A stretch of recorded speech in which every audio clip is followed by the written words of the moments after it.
Hello and welcome back. Come with me as we check out this awesome home that is priced to sell.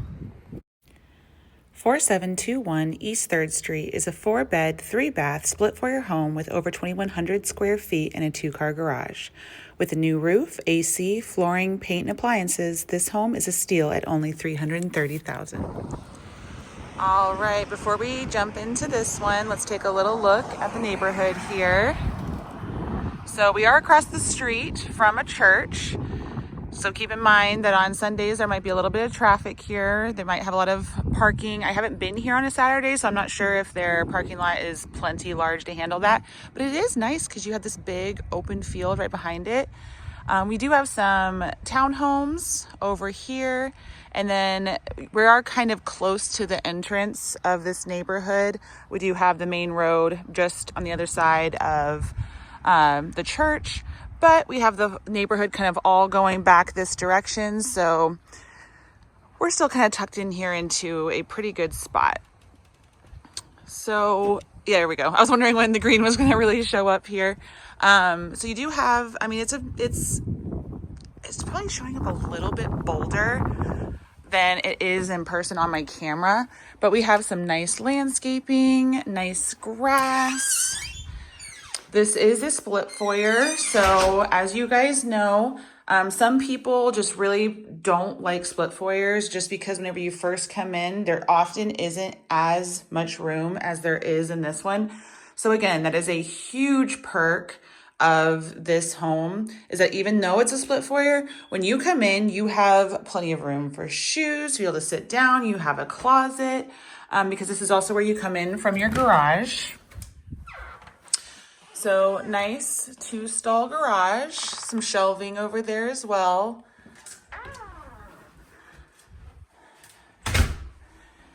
And then heading upstairs, we have your traditional layout that you will see for split foyers. Most of them are fairly similar. You'll have some version of a wall here. Sometimes it's, more open, sometimes it's less open. Sometimes you'll have cabinetry here. Sometimes you'll have an island sticking out this way. This one is a nice U shape. So you have lots of countertop space, an eat-in bar, plenty of cabinetry, the fridge on this side. So this is a very workable kitchen, very functional. You do still have room to put something here if you want a little bit of extra storage, but the flooring and everything in this one is in great condition. They've updated that. They've painted it. We have a nice sized living room. That's another thing that you'll notice with the split foyers is you usually have, some kind of railing stairs here. Sometimes they stick out really far. Sometimes they're a little bit smaller. But it does allow you to kind of position your furniture, and usually you have your TV over here and a nice big window that lets in lots of natural light on that side. The other perk is that a lot of the split foyers have nice vaulted ceilings, so it feels nice and airy and bright in here.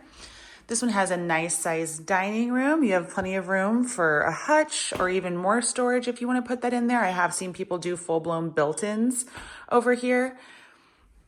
And then heading into your backyard, sliders onto the deck. Nice sized deck. It's also in great condition. Goes down to pavers down here. A nice garden. It is partially fenced, so if you did want to add a fence, you'd only have to do that side and this side. And then you have some beautiful trees. I believe that they're fruit trees also. So you've got some shade, you've got some open area, but a nice, quiet backyard.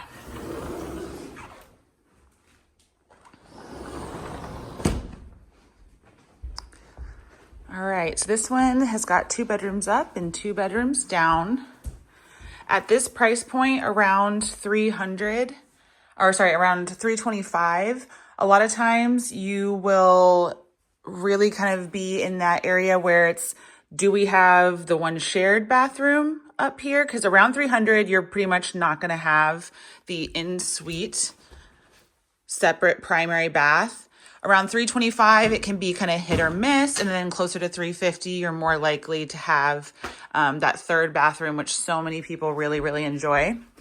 So this one has the walk-in closet over here. It's a nice size room also. Sometimes the upstairs bedrooms can feel a little bit tiny.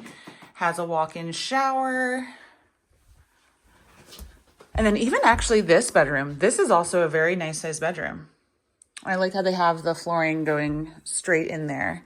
Just easy to keep everything clean. Oh, sorry. So then this is where you're going to have your full bath. So it's going to have a tub and shower. So this is, nice size bathroom.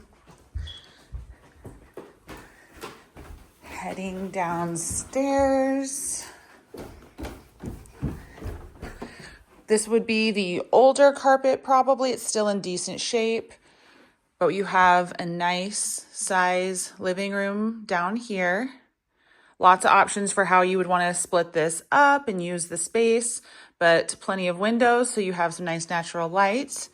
And then you have a 3/4 bath downstairs with the walk-in shower, nice large vanity. And then a couple more nice size rooms. This is a huge bed. So this is actually a very nice size room. It's just got a huge bed in it.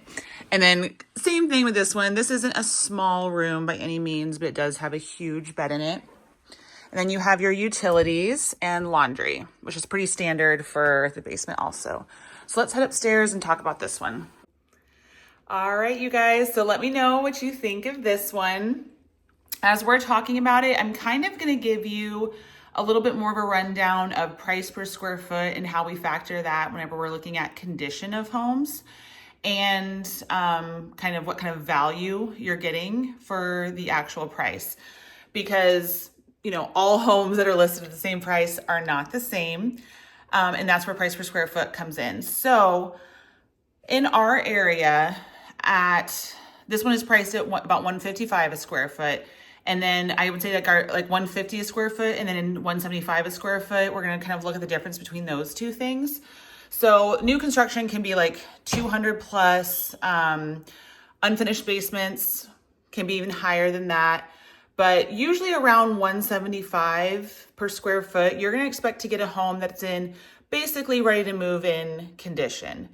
When you get down closer to $155 and under, you can guess that you're going to be doing probably some updates or some renovations.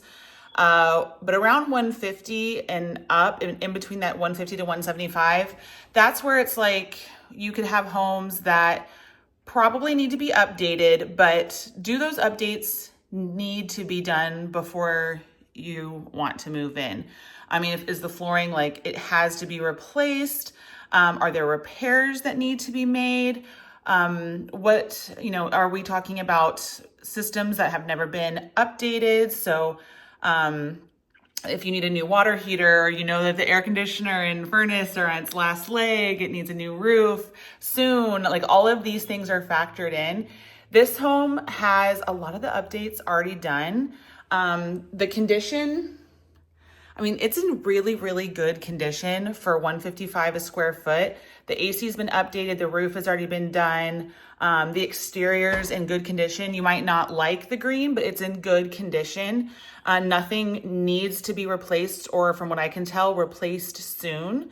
So because of that, I would say there's a lot of homes that are in this condition that are actually priced closer to that $175. So this one would be considered a very good deal for the condition that it is in at $155 a square foot. So that's something that I just want you guys to take into consideration whenever you're looking at homes, especially if you're looking online.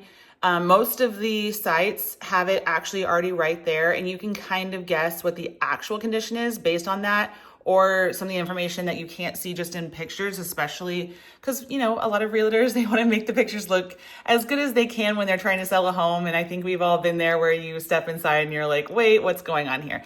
So the price per square foot is going to give you a little bit of a better idea of either the condition of the home or how motivated this seller is And for this one, I would say we, definitely have a motivated seller, but I think everyone's a little motivated right now. It's just various degrees. How motivated are they in fall?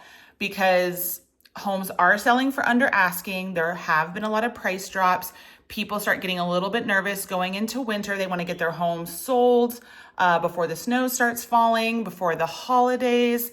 So that window is getting shorter and shorter every single day this time of year. So if you are thinking about waiting until next spring, then I would say have a conversation with someone that you trust, a realtor, a lender, and see if that's really, really the best option for you. Because if you could get into a home for under asking for a great price, maybe get some concessions or some cash back at closing, that could put you in a better position. Even though it's more of an inconvenience short term, it could actually end up putting you in a much better financial position in the future. And it's something to definitely at least consider talking about.